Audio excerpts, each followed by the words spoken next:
এমন সময় দূরে শোনা গেল একদল শেয়ালের হুক্কা হুয়া ডাক। শেয়াল মহারাজ সেই ডাক শুনে সব ভুলে গেল বনের জন্তুরা তাকে রাজা বলে মানে। মনে তার ফুর্তি জেগে উঠল। আনন্দে সে স্বপ্নরাজ্যে চলে গেল।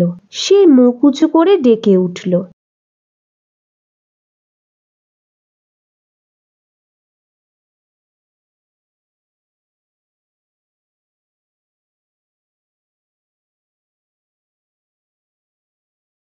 মহারাজের এই বিখ্যাত ডাকেই সবাই জেনে গেল যে সে একটা শেয়াল।